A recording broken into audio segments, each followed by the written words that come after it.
विवाह में ऋग्वेदिक काल में क्या हो रहा है, कर सकते हैं। उत्तर वैदिक काल में कहीं ना कहीं बंदिशें लग गई। अनुलोम और प्रतिलोम दो तरह के विवाह आ गए। समझ में आ गए आपको? अनुलोम विवाह कौन सा, जो कर सकते हैं, प्रतिलोम कौन सा, जो नहीं कर सकते। अनुलोम विवाह वो विवाह जो जैसे ब्राह्मण हुआ, क्षत्रिय हुआ, वैश्य हुआ और शूद्र हुआ, तो अगर अपने नीचे वाले वर्ण की लड़की हो तो कर सकते हैं, अगर अपने ऊपर वाले वर्ण की लड़की हो तो नहीं कर सकते। तो वो विवाह कौन सा कहलाएगा? प्रतिलोम। अगर ऊपर वाला वर्ण का लड़का हो तो अनुलोम होगा कि प्रतिलोम? बोलो बेटा। इसका क्षत्रिय का लड़का है, वैश्य की लड़की है, गर्ल। गर्ल कहाँ की? वैश्य वर्ण की है, लड़का क्षत्रिय वर्ण का है, शादी अनुलोम है कि प्रतिलोम है? समझ गए ना? अगर एक छोड़ के आ जाए, अगर एक छोड़ के क्षत्रियों का, तो लड़का है, लड़का जो है क्षत्रियों का है बॉय, और लड़की जो है गर्ल वो शूद्र की है, तो ये विवाह कौन सा होगा? ना अनुलोम है ना प्रतिलोम है। ये जो विवाह है उससे नई जातियों की उत्पत्ति होती है। यही यूजीसी नेट में प्रश्न आया था और ज्यादातर लोगों ने गलत करा था। आगे बढ़े। नेक्स्ट लिखना सती प्रथा।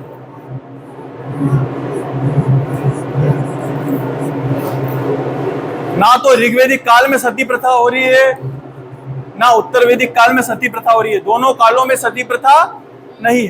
सती प्रथा समझते हो आप लोग क्या होता है?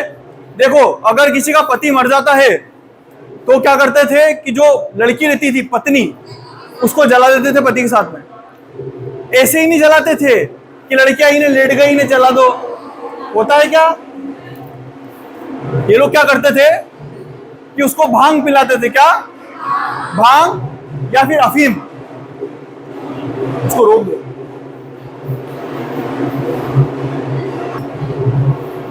देखो, सती प्रथा में क्या होता था? लड़की को पति मर गया, पत्नी को लेके आते थे, उसको अफीम या भांग पिलाते थे। उससे क्या होगा? उसको समझ में नहीं आएगा, आधी बेहोश तरीके हो जाएगी। फिर उसको लेटाते थे चिता पे, चिता के ऊपर बड़ी बड़ी लकड़ियां रख देते थे। लकड़ियां रखने से क्या होता है? उठ नहीं पाएगी, पर चिल्लाएगी तो सही। अरे कोई जलेगा चिल्लाएगा नहीं क्या? एक छोटी छोरी की शादी करवा दी तुमने, 8-10 साल की छोरी है, उसकी शादी करवा दी तुमने। अब उसका पति अधेड़ उम्र का वो मर गया, या उसी उम्र का मर गया। अब वो छोटी छोरी का क्या करोगे? वो छोटी छोरी रो रही, मम्मी पापा, उसको लेके चले गए, अफीम खिला दी। अब क्या करोगे? अब ऐसे में वो चिल्लाएगी तो सही, आपने उसको भले बांध दिया हो उससे। क्या हुआ? बंद करो तो एक मिनट। उसके लिए क्या करते थे कि वो चिल्लाए ना, इसके लिए ढोल बजाना चालू कर देते थे। वो सती हो गई, सती हो गई, सती हो गई, ऐसे करके जोर जोर से ढोल बजाते। बेचारी छोरी जलती रहती, उसकी आवाज आती नहीं, जला देते। पर मजे की बात यह है, खुशी की बात यह है कि ना ऋग्वेदिक काल में सती प्रथा है, ना उत्तर वैदिक काल। समझ में आई? सती प्रथा समझ गए बेटा? जिनको समझ, आगे बढ़ते हैं। पर्दा प्रथा। पर्दा प्रथा तो समझते हो अच्छे से। जैसे ही ससुर जी आए तो क्या करते हैं? छेड़ो। अगर छेड़ो नहीं गाड़े तो सास क्या बोलती है कि इसमें शर्म ही नहीं है, छेड़ा तक नहीं रखती है, सम्मान नहीं रखती है। होता है ऐसा? इस समय भी नहीं है पर्दा प्रथा, उत्तर वैदिक काल में भी नहीं है पर्दा। पर्दा क्यों रखना? देखो, पर्दा तो इंसान की आंखों में होना चाहिए। ऐसे पर्दे में कोई रह के महिला उल्टा सीधा बोल दे तो सम्मान वाली बात है क्या? नहीं, एक पर्दे के बिना भी अगर कोई बहुत सम्मान दे रहे तो क्या दिक्कत? इंसान की पहचान क्या होती है? उसका फेस। अरे भैया, मेरी जगह कोई और आ जाएगा दूसरी शक्ल का, तो पहचान पाओगे क्या? मेरी प्लास्टिक सर्जरी करवा लूं, फिर पहचानोगे? मेरी पहचान क्या बेटा? मेरा चेहरा है ना। मेरे चेहरे को ढकना मतलब मेरी पहचान छुपाना गलत चीज है बेटा। आ जाना चालू। ये ऑपरेटर है हमारे, आ जाओ बैठो, आ जाना। समझ में आ रही बात? पहले पर्दा प्रथा नहीं था। आप लोगों में ऐसे कितने लोग हैं जो पर्दा प्रथा को अच्छा मानते हैं कि सम्मान देना चाहिए, बड़े बुजुर्ग हैं, क्या है, थोड़ा मुंह नीचे कर लिया घूंघट, कौन कौन मांगते हो बेटा, हाथ खड़े करो। लड़कों में एक आधे तो होंगे यार, है ना। एक वो बोल रहा है कि हाँ, नहीं कर रहा, अपन दो हो जाते यार। आ जाओ। देखो बेटा, समझने की कोशिश करना। क्या होता था ना कि हिंदुओं में पहले कोई पर्दा प्रथा नहीं थी। मुस्लिम आक्रमण हुए, उन्होंने हिंदुओं की असमत लूटना चालू करी। वो देखते थे जैसे कोई लड़की खूबसूरत नजर आ गई, चलो इसकी इज्जत लूट लो। पाकिस्तान में भी होता ही है, कोई खूबसूरत हिंदू लड़की नजर आई, उसको उठा के ले जाते हैं, धर्म परिवर्तन करवाते हैं। उसके माँ बाप बोलते हैं मेरे बच्चे वापस कर दो। बोले कौन सी बच्ची, कहाँ की बच्ची। अब ऐसे में क्या करें, ऐसे में क्या करें? तो क्या करते थे, पर्दा की व्यवस्था चालू करी बुरे लोगों से बचने के लिए। पर वो अपने इसमें ग्रहण हो गई, तो अभी पर्दा प्रथा है, अभी है। पर ऋग्वेदिक काल में थी क्या? नहीं। हाँ ना बोलो बेटा, थी? नहीं। उत्तर वैदिक काल में? नहीं। दोनों में नहीं है। बहुपत्नी प्रथा, एक से अधिक पत्नियां रखना, ये अच्छा है। बहुपत्नी प्रथा,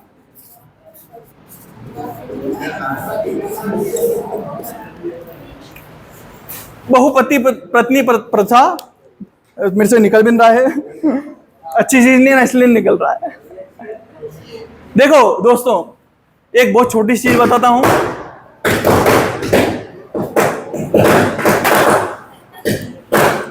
और एज ए पुरुष तुम लोगों को सच्चाई बताता हूं। बहुत कम लोग बता पाते हैं, क्योंकि लोगों को हिम्मत नहीं होती है समाज के सामने बोलने की। हिंदू लोग विरोध करते हैं मुस्लिम की बहुपत्नी प्रथा का, कि मुसलमानों में क्यों 4 शादी करने देते हैं।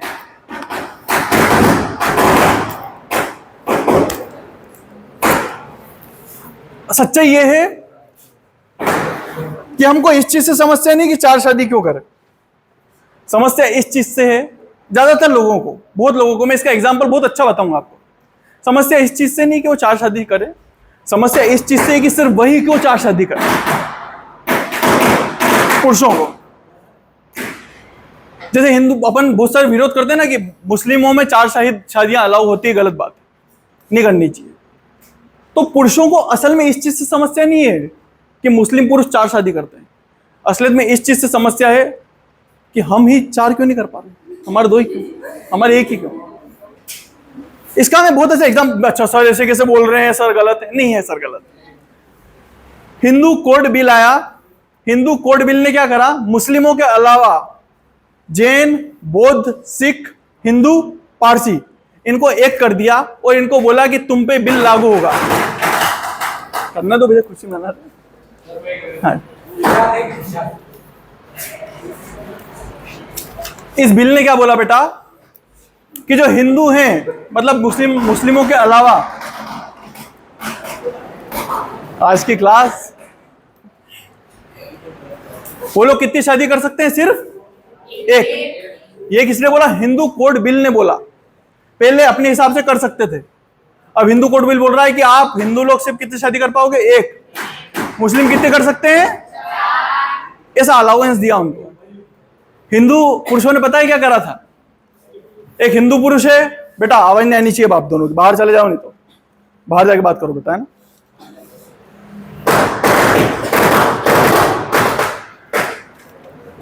पटाखे बहुत लेके आए हैं, बहुत खर्चा करा है इन्होंने। हिंदू पुरुषों ने क्या करा कि उन्होंने पहले 1 शादी करी। कोई समस्या है 1 शादी से, बोलो बेटा, है कि नहीं है? नहीं है। फिर वो मुसलमान बन गए, फिर उन्होंने अपने हिसाब से जितनी शादी करनी थी उतनी शादियां करी, 2 3, वो फिर से हिंदू बन गए।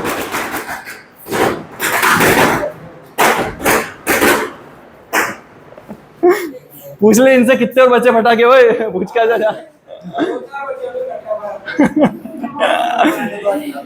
आप लोग समझे मेरी बात? ये लगा क्या जा बेटा, क्या वो गेट लगा, क्या करते थे हिंदू, हिंदुओं के ऊपर पाबंदी लगी, 1 शादी कर सकते हो, 1 से ज्यादा नहीं कर सकते हो। तो उन्होंने क्या करा, 1 शादी करी हिंदू बन के, कोई समस्या नहीं आई, मुसलमान बन गए, 2 शादियां कर ली, फिर हिंदू बन गए। कितनी पत्नियां हुई एक हिंदू के पास में? 3। कोई समस्या आई? इसलिए हिंदू कोड बिल अब ये बोलता है कि कोई धर्म परिवर्तन करके शादी नहीं कर सकता है। अगर आप हिंदू हो तो शादी से एक ही रहेगी। पर यहां पे बहुपत्नी प्रथा हल्की हल्की थी, थोड़ी थोड़ी, अल्प मात्रा में। ऋग्वेदिक काल में बहुपत्नी प्रथा क्या है? अल्प मात्रा में, मतलब एक एक दो दो कभी कभी रख लेते थे कुछ कुछ लोग, अमीर अमीर लोग। असलियत में ये लड़कियों पे, महिलाओं पे अभिश्राप है। इस चीज को समझना, भगवान ने अपने को ऐसा बनाया है, एक पुरुष एक स्त्री दोनों साथ में ठीक ठाक रहते हैं। पर आप लोगों को बेवकूफ बनाने के लिए क्या करते हैं? धर्मों का सहारा लेते हैं। हम पुरुष बहुत समझदार होते हैं, बहुत समझदार। हम सीधे अगर किसी स्त्री को बोले कि ऐसे रे, तो मानोगी क्या? मानोगी? तुम बोलोगी कि हमें तुम्हें दो पैर तुम्हारे हैं, दो पैर हमारे, कैसे मान लें? तो हम किसका सहारा लेते? धर्म का।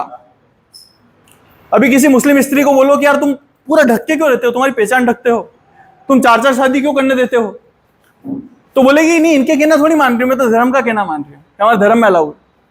वो सब बनाने वाले पुरुष लोग रहते हैं, उनको मजे करने हैं, तो उन लोगों ने क्या करा? धर्मों में लिखवा दिया। और क्या बताते हैं कि ये चार शादी मैं थोड़ी करना चाह रहा हूं, क्या मैं तो बस तुझी से प्यार करता हूं।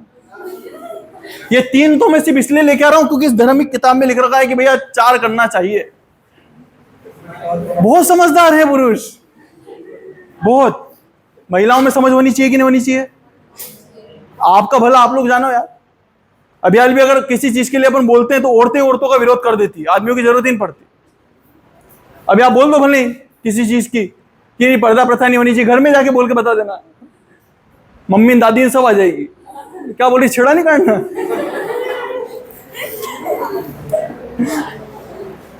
यहां बहुपत्नी प्रथा अल्प मात्रा में है, यहां अधिक मात्रा में है। अधिक मात्रा में तो अपन एग्जाम्पल बताएंगे। हरिश्चंद्र ऋषि का नाम सुना है? हरिश्चंद्र ऋषि, ऋषि हरिश्चंद्र, अब तो सुना होगा बेटा। उनकी 100 पत्नियां थी। कितनी?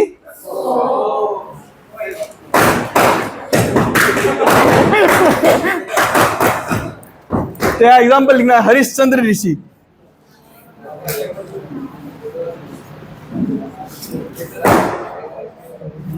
कितनी पत्नियां हैं? मनु की कितनी पत्नियां हैं? तो 10। मनु नाम सुना है? मनु की कितनी है? 10। एक और ऋषि है याज्ञवल्क, उनकी कितनी है? 2।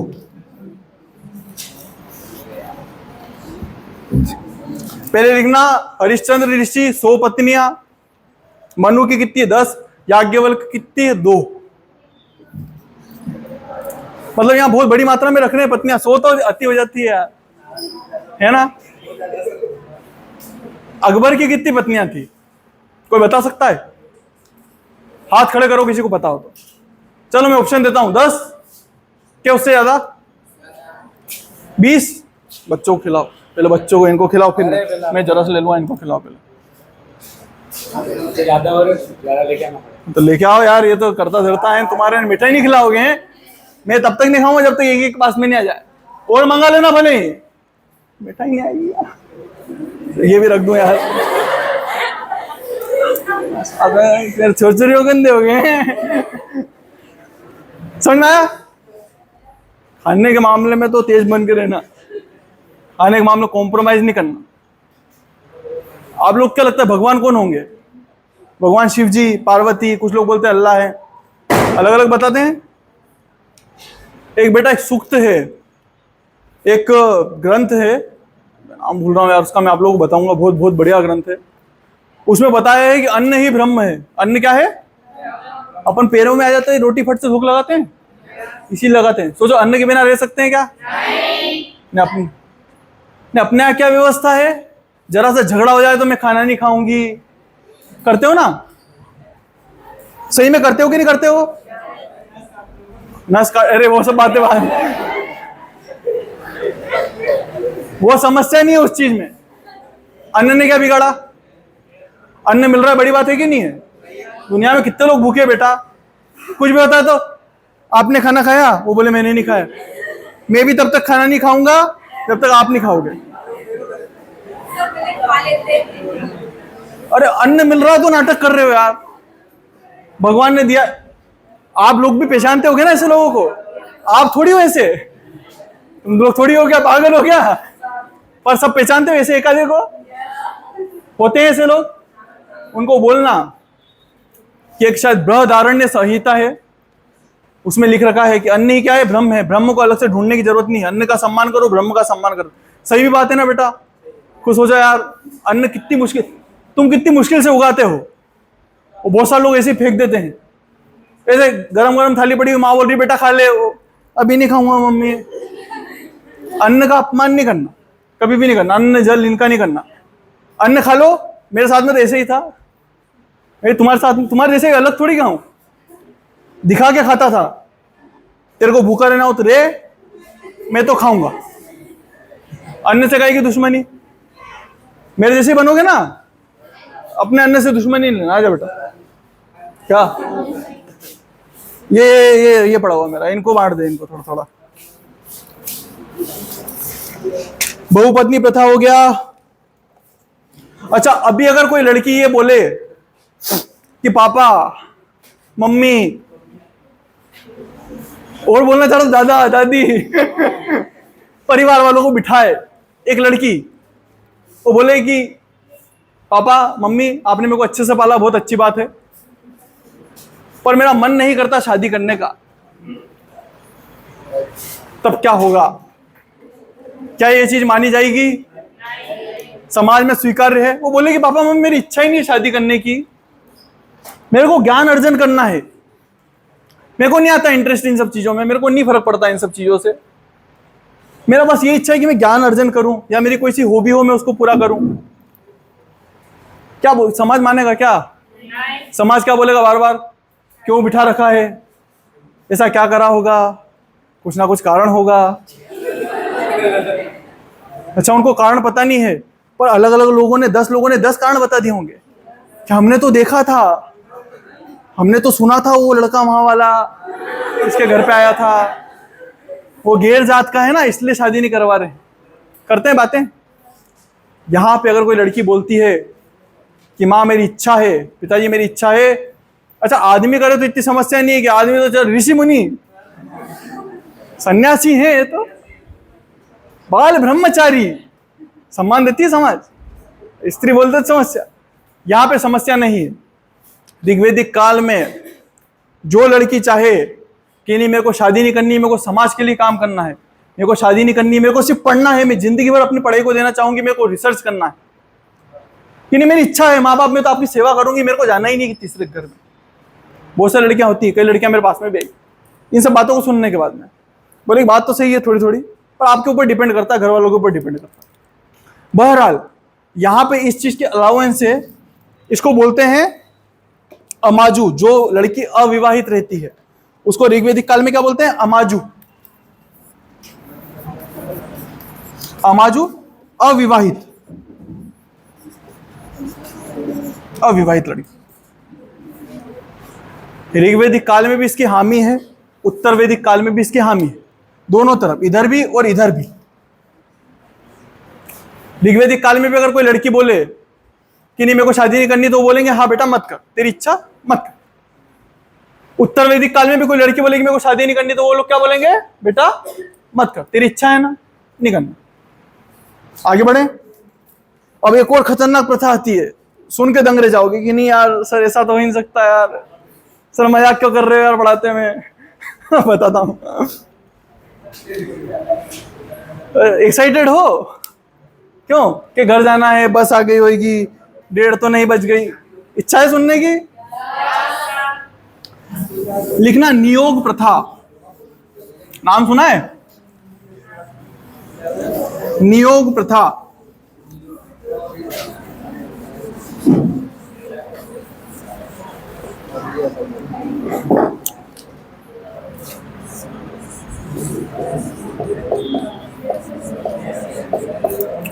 नियोग प्रथा बेटा, नियोग प्रथा का मतलब होता है, मान लीजिए कोई स्त्री है, अगर उसका जो पति है वो संतान उत्पन्न करने में असमर्थ है, या पागल है, या शादी बाद पागल हो गया, या कहीं भग गया, ऐसे में स्त्री का क्या होगा? उसकी इच्छा नहीं है कि एक और शादी करे, तब क्या? आप लोगों ने पांडवों का नाम सुना है? क्या लगता है, पांडव तो इनमें से किसी की भी संतान नहीं। पांडव के जो पिता थे वो तो संतान उत्पन्न करना मतलब वो योग्य नहीं थे उसके संतान उत्पन्न करने के। तो 5 पांडव कहां से आए? कहां से आए? नियोग प्रथा से आए। नियोग प्रथा में ऐसा रहता है, बहुत अच्छी प्रथा है, बहुत अच्छी।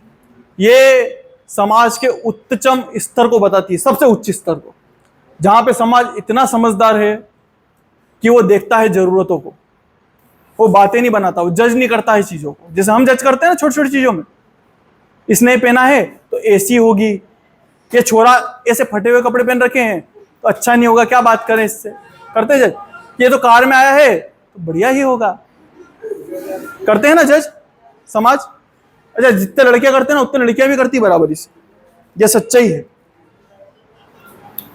नियोग प्रथा में क्या है कि ऐसे ऋषि या ऐसा पुरुष जो इस चीज के योग्य हो, उसकी पत्नी से सलाह लेके कि ये मुझ जैसे बच्चे को जन्म देना चाहती है, वो स्त्री जिसका पति संतान उत्पन्न करने की योग्य नहीं था, उसकी जगह आके दोनों मिलकर संतान को उत्पन्न कर सकते हैं। समझ में आ गई बात? ये ज्यादातर कौन करते थे? ऋषि मुनि करते थे संतान की उत्पत्ति। इस प्रथा क्या बोलते हैं? नियोग प्रथा। इसका उस समय बड़ा सम्मान था, जो इसमें बच्चे पैदा होते थे। अभी अगर ऐसे बच्चे पैदा हो जाएं तो उसको जो बोलेंगे वो गाली की तरह बोलेंगे, बोलेंगे ना। आपको समझ में आ गई नियोग प्रथा? ये एक्स वाई पत्नी है ना, एक्स कौन है? पति है, वाई कौन है? पत्नी है, माना। या बॉय गर्ल लिखें क्या? ये बॉय, ये कौन है? पति है, ये गर्ल पत्नी है। ये किसी कारण अगर बच्चे उत्पन्न करने में असमर्थ है तो कोई और व्यक्ति जो योग्य होगा वो इसके साथ मिलके बच्चों को उत्पन्न करेगा। इसको क्या बोलते हैं? नियोग प्रथा। इस समय भी नियोग प्रथा है, उस समय भी नियोग प्रथा है। ये हमारे समाज के उच्चतम स्तर को दिखाता है कि किसी को बांझ नहीं रहना पड़ेगा। समाज आज भी तो होता है वैसे ही साइंस के अंदर, जिसमें आप दूसरे के स्पर्म का यूज करके बच्चे पैदा करवाते हो। जो महिलाएं बच्चे पैदा नहीं कर सकती है उसकी जगह दूसरे के एक का यूज करके बच्चे पैदा करवाती है। होता है आज भी। उस समय तरीका अलग था, अभी तरीका अलग है। पर बेटा सोचने की बात है, हमारा समाज कितने अभी तो जज ऐसे करते हैं लोग, मतलब क्या बोलूं, हर चीज जज करते हैं ना।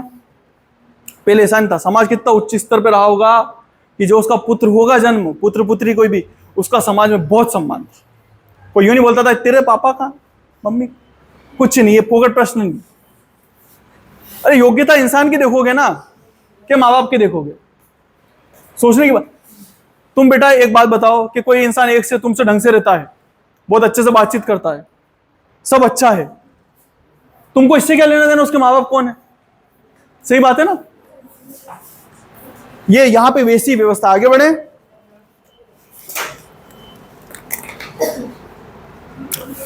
अब यहां पे देखो स्त्रियों का सम्मान है। ऋग्वेद में स्त्री को जायदस्तम बोला है। क्या बोला है? जायदस्तम, मतलब स्त्री ही घर है। मां के बिना अच्छा लगता है क्या घर? नहीं। मतलब मेरी तो बहन और जीजा जी, हम दोनों एक बार घर में थे, बड़ी ही शांति थी। वो उनका काम कर रहे हैं, मैं मेरा काम कर रहा हूं, मस्त बैठे हुए हैं, आराम कर रहे हैं। बहन आई, चिल्लाना चालू। दोनों समझ में नहीं आता है कि दोनों को सामान यहाँ यूं क्यों पड़ा हुआ है। ये मैंने जीजा जी को देखा, उन्होंने मेरे को देखा, हम लोग कितनी शांति थी यार। तो मेरे को पता है क्या बोलती मेरी बहन कि बेटा इसको शांति बोलते, इसमें क्या चहल पहल रहती घर में। महिला माओ के बिना अच्छा नहीं लगता, बहनों के बिना अच्छा नहीं लगता घर। तो क्या बोला है ऋग्वेद में? जायदस्तम बोला है। यहां लिखना है ना, ऋग्वेद में स्त्री का सम्मान देने के लिए उसको जायदस्तम बोला है। जायदस्तम, और इसका मतलब होता है कि स्त्री ही घर है, बाकी तो मकान है। मकान और घर में अंतर समझते हो ना। औरत आती है तो पूरा घर बना देती, वो चाहे तो बिगाड़ भी देती। तो स्त्री घर।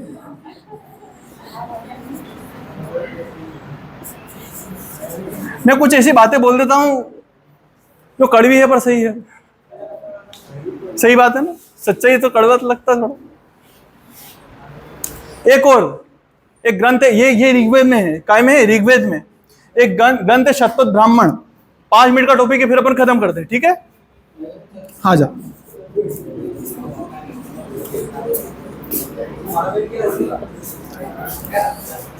आप लोगों ने सुना होगा, पहले ये वर्ड बड़ा फेमस था, अब वापस फेमस हो गया है। महाभारत में पता होता तो अच्छा होता। उस वर्ड का नाम है अर्धांगिनी। सुना है? जो पत्नी होती है वो पुरुष की संपत्ति नहीं होती, उसका आधा अंग होती है। भगवान शिव को देखा है? अर्धनारीश्वर है वो। आदि कौन है? कौन सी माता है?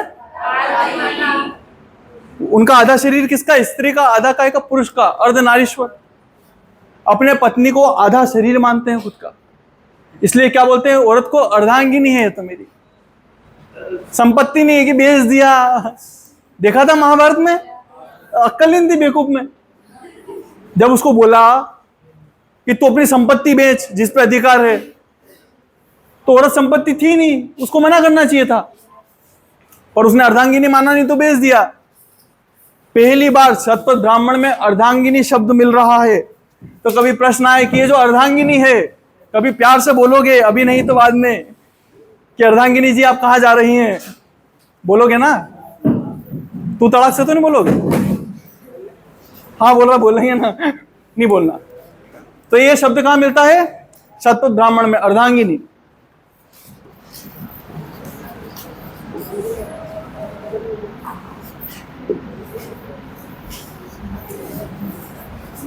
अर्धांगिनी अदर ना आएगा क्या? अर्धांगिनी लिख लेना है ना, अदर ना आता क्या? अर्धांगिनी यहाँ पे आएगा ना, ये बिंदी की जगह है ना, यहाँ पे,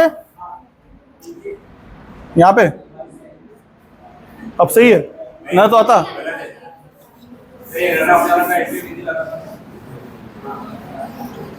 ये अर्धांगिनी। मात्राएं तुम लोग देख लेना है ना, मेरे अच्छी नहीं है वो ग्रामर, पर समझ गए ना? अर्धांगिनी लिख रखा। यहाँ पे महिलाओं का सम्मान है, इसलिए इन्होंने क्या बोला है? अर्धांगिनी बोला है। उत्तर वैदिक काल में देखना क्या क्या बोल रहे हैं ना। अब देखना ये लोग कैसे सम्मान देते हैं। पहला है ऐत्रेय ब्राह्मण। क्या है? ऐत्रेय ब्राह्मण।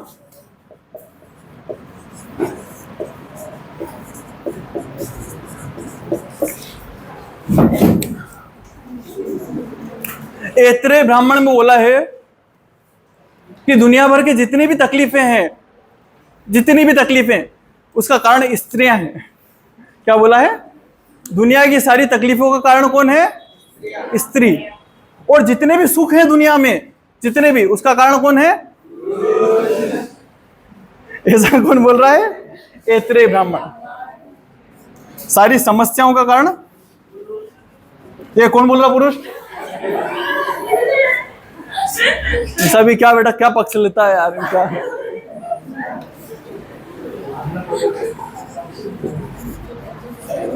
ये सोच रहा कि मैं फेमिनिस्ट बन जाऊंगा तो अच्छा लगूंगा। अरे बेटा रहना हमारे साथ में ही। तेरे को कौन है? स्त्री।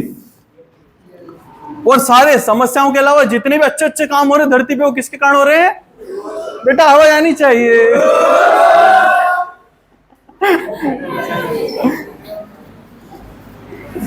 अच्छे कार्य पुरुषों कर। बहुत बढ़िया बात बोली, मतलब बढ़िया बात। ये ऊपर की बात गलत है, पर हमारे नीचे की बात तो देखो सही है। भले इसका विरोध कर लेंगे ऊपर की बात का कि ऐसा नहीं बोलना चाहिए लड़कियों के लिए, और नीचे की बात तो 100% सही। अब मैत्रायणी संहिता है एक। क्या संहिता है? मैत्रायणी।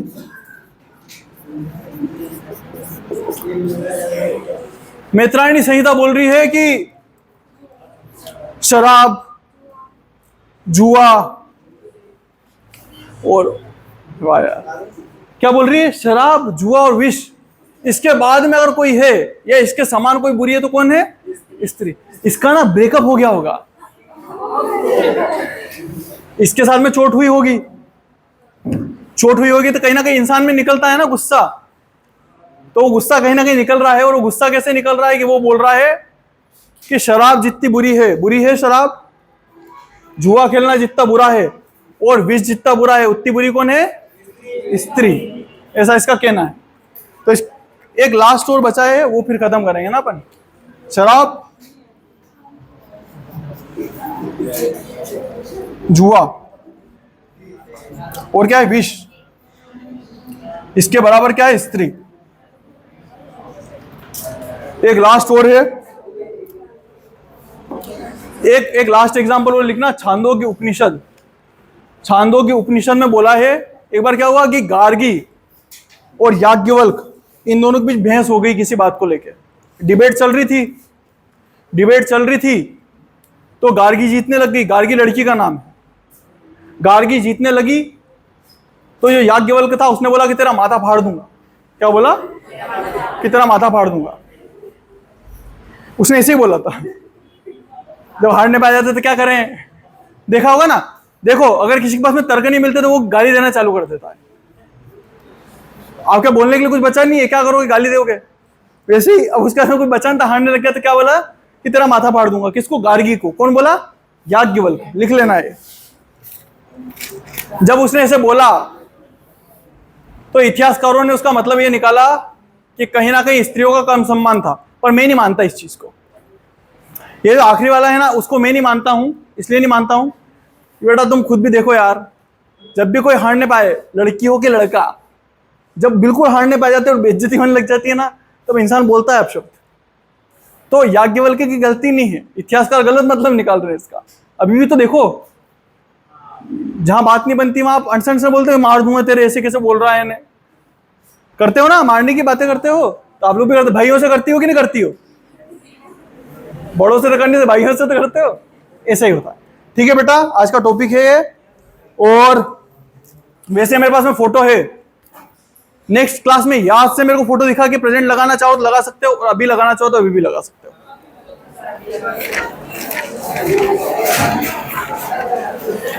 आज डेट क्या है? 19।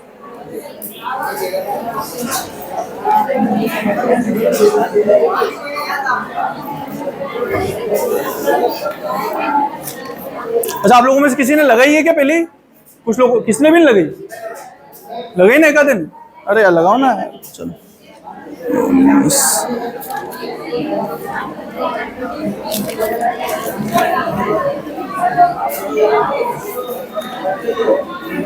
वो बंद कर दिया।